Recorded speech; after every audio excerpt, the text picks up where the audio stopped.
Hello मेरे प्यारे दोस्तों, हम सभी अपने काम में सफल होना चाहते हैं और हर क्षेत्र में विजेता और हारने वाले होते हैं।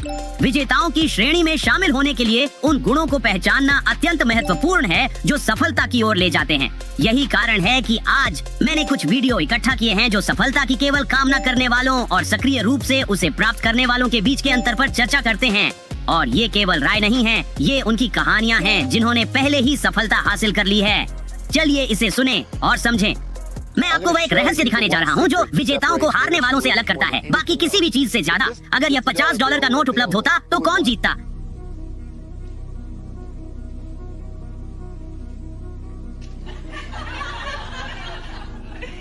धन्यवाद। ठीक है, अभी मत जाओ, वापस आओ, हमें अपना नाम बताओ। डेबी ने ऐसा क्या किया जो दर्शकों में किसी और ने नहीं किया?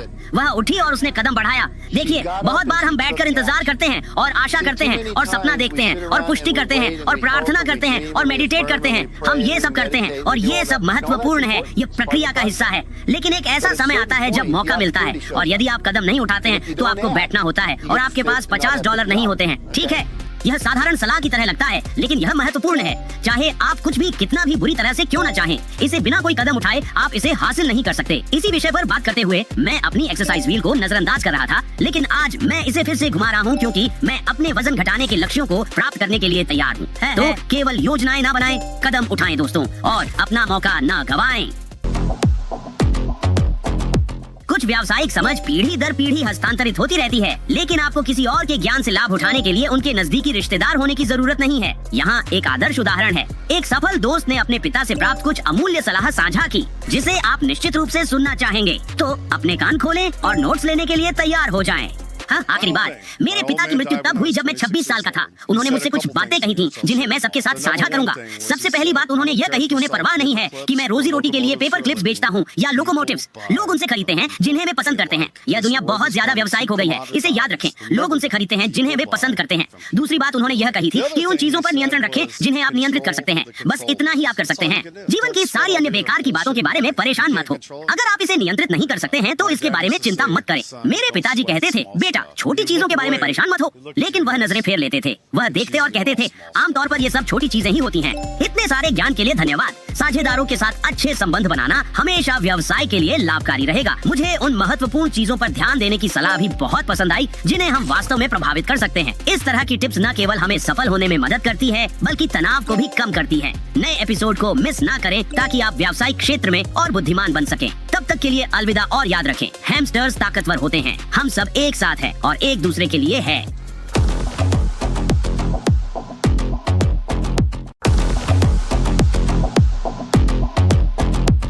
हेलो दोस्तों, हम सभी बड़ी खरीदारी करने की ताकत चाहते हैं, है ना? लेकिन वहां पहुंचने के लिए आपको सभी वित्तीय उपकरणों में माहिर होना पड़ेगा, जिसमें खर्च करना शामिल है। निश्चित रूप से यह एक व्यक्तिगत पसंद है, लेकिन फिर भी मैं आपके लिए कुछ एक्सपर्ट वीडियो चुनकर लाया हूँ जहाँ वे खरीदारी पर अपने विचार साझा करते हैं। जितनी अधिक जानकारी उतने बेहतर निर्णय, तो कान खोलकर सुने। यदि आप किसी चीज को 2 बार नहीं खरीद सकते तो उसे एक बार भी न खरीदें, या फिर 3 बार, 4 बार या 5 बार खरीदने की स्थिति में नहीं है तो उसे एक बार भी न खरीदें। जब आप उस चीज की कीमत देख रहे हो जिसे आप खरीदने की कोशिश कर रहे हैं और आप $100 प्रति घंटा कमा रहे हो और आप $500 या $1000 की खरीदारी कर रहे हो, तो क्या आप इसे करने के लिए 2 दिन काम करेंगे? शायद नहीं। क्या मैं शनिवार को लड़कों के साथ 3 घंटे बाहर जाने के लिए 2 दिन पूरा दिन काम करूंगा? मैं तो बस वो 2 दिन काम नहीं करना पसंद करूंगा। और वही बात थी, जब भी मुझे लगता था कि मैं तो बिना काम किए रहूं बजाय उसे करने के लिए। मुझे ऐसा नहीं सोचना चाहिए, लेकिन फिर भी वह बात थी। यह एक समझदारी भरी रणनीति है। मैं इसे अपनी आहार योजना में भी लागू कर सकता हूँ। जब भी मैं चीज का एक और टुकड़ा खाने के लिए तैयार होता हूँ तो मैं सोचूंगा कि इसके कारण मुझे पहिए पर अतिरिक्त कितने चक्कर लगाने होंगे। मैं आपको बताऊंगा अगर यह कारगर होता है या नहीं। अपने खर्चों पर नजर रखना बचत करने और खुशहाल रहने का एक शानदार तरीका है। लेकिन अगर अचानक आपको एक बड़ी राशि प्राप्त होती है और आपको लगता है कि आप बिना किसी सीमा के खर्च कर सकते हैं, तो क्या होगा? यह एक भ्रामक भावना है दोस्तों, और इसे साबित करने के लिए यहाँ एक वीडियो है। अगर उन्होंने $1 मिलियन जीता है तो वह अब भी मेरे बाल क्यों काट रहा होगा? अंत में मैंने उससे पूछने का साहस किया, आप अब भी बाल क्यों काटते हैं? और वह कहते हैं, यार काश मैंने वित्तीय चीजों के बारे में किसी से बात की होती। जैसे मुझे पैसा मिला और मैंने फैसला किया कि मैं अपने घर, अपने बच्चे के घर का कर्ज चुका दूं। सबके लिए नई कारें खरीद ली, सबको एक क्रूज पर ले गया और फिर मैंने कुछ पैसा अपनी RRSP में डाल दिया। दिन के अंत में उसने सारा पैसा चीजों पर खर्च कर दिया और उसे फिर भी काम करना पड़ा। और वह कहता है अगर कोई मुझे बैठाकर समझाता तो मैंने उन $1 मिलियन को लिया होता, 4 मिलियन की कैश फ्लो उत्पन्न करने वाली अपार्टमेंट बिल्डिंग खरीद ली होती और मुझे कभी भी जीवन में फिर से काम करने की जरूरत नहीं होती। और मैंने कहा मुझे पता है, लेकिन इसके बजाय वह मेरे बाल काट रहा है। कहानी थोड़ी उदास है लेकिन बहुत ज्ञानवर्धक है। यदि आप अच्छी रकम बचाने में सफल हो गए हैं तो महंगी चीजों पर पैसा खर्च करने की जल्दी ना करें।